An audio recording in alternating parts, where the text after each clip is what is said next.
అంతేకాకుండా కార్తీక మాసం నెల రోజులు కూడా స్వామివారికి ఆలయంలో విశేషమైన అన్న సమారాధన కార్యక్రమం జరుగుతుంది.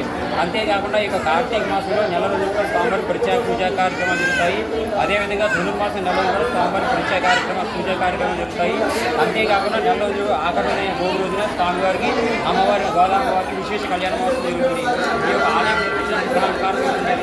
ఒకనొక సందర్భంలో ఆలయ ధర్మకర్త బొద్దాల స్థిరమైన అక్కడ ధనాన్ని కొన్ని ఆటంకాలు వచ్చాయి. అదే ధనంతో వారు ఇక్కడ ఆలయాన్ని నిర్మించుకుని ఇక్కడ ఉండేటువంటి భక్తులందరికీ కూడా స్వామి దర్శనానికి కల్పించడమే కాకుండా తిరుమల వెళ్ళలేని భక్తులందరికీ కూడా స్వామి దర్శనాన్ని కల్పిస్తున్నారు. కాబట్టి ప్రతి ఒక్కరు కూడా ఇక్కడ స్వామి దర్శనం చేసుకుని స్వామి యొక్క అనుగ్రహానికి ప్రతి ఒక్కరు కూడా పాల్గొంటున్నారు. ఏదైతే సూర్యనారాయణ గారు ఉన్నారు, సూర్యనారాయణ గారు కొంత ధనాన్ని అయితే తిరుమల తిరుపతిలో ఇచ్చేందుకు వెళ్ళారు.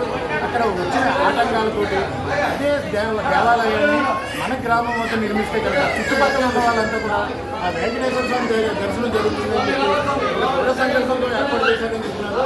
దానికి తగ్గట్టుగా దీటుగా చుట్టుపక్కల ఒక 15 గ్రామాల నుంచి కూడా విశేషంగా ఈ గుడిని దర్శించుకున్నారు. ఇక్కడ స్వామివారిని దర్శించుకున్నారు. ఇక్కడ మనం పూర్తిగా చూడొచ్చు. లైన్లో బాగులు తీరి ఎంత వరకు ఉన్నారు.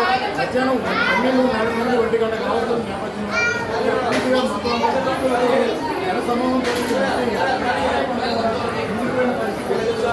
అదేవిధంగా ఇక్కడ